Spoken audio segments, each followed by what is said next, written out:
in a bipartisan effort to reintroduce what we call the Pharmaceutical Market Access and Drug Safety Act with Senator Snowe, Senator McCain, Senator Stabenow, Senator Kennedy, Senator Grassley. It truly is bipartisan. We have 25 original co-sponsors as we put this bill in. It is an identical piece of legislation to a bill that we had introduced in the previous Congress, but what it does is it allows the American people to have access to lower cost prescription drugs, identical drugs, FDA approved, produced in FDA inspected plants. The difference is that the American people pay the highest prices in the world for prescription drugs, while people in other countries pay a much lower price.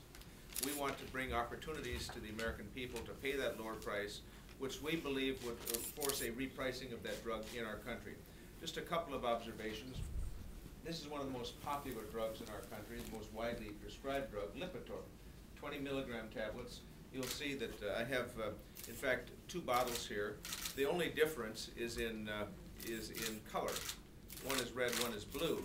But this Lipitor is made in the same place in Ireland and then sent to many countries. This one was sent to Canada. This one sent to the U.S. The only difference is the U.S. consumer gets to pay more than twice as much for the identical pill put in the same bottle. That's unfair, we believe. Zocor, you'll see, again, I'm using Canada as an example. Twice the price for Zocor. And then I'll put up a copy of a January 23rd story in the New York Times. More Americans skipping necessary prescriptions, survey finds 1 in 7 Americans under 65 went without prescribed medicines in 2007 as drug costs spiraled upwards and so on. We know the effect of these increased drug prices. We know the effect of having the American consumer paying the highest prices in the world. We believe it's unfair. And I have a list of where prescription drugs are made. We are told by some, well, we can't re-import or import because it's unsafe. The fact is, most of these drugs, or many of these drugs, are made in other countries and imported by the manufacturer. We have significant safety precautions in this bill. This bill is very important in terms of safety. It will prohibit counterfeiting.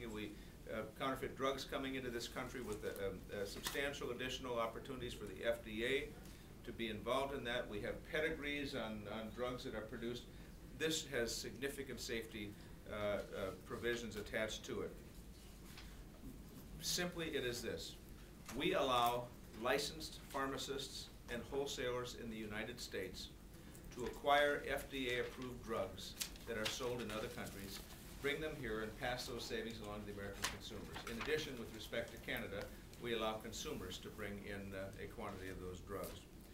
My colleagues and I have worked on this for a long while. I'll make one final observation. I think there's a tailwind here this year that didn't exist previously. The new president was a co-sponsor last year and is a supporter, as evidenced in his budget this year. Chief of Staff at the White House was a co-sponsor in the U.S. House on this subject. Senator McCain, of course, has been a co-sponsor last year and this year, and we introduced this with 25 original co-sponsors. We believe that this time we will have the opportunity to get this through the United States Congress and lower prescription drug costs for the American people. We estimate about $50 billion in savings in the 10-year period.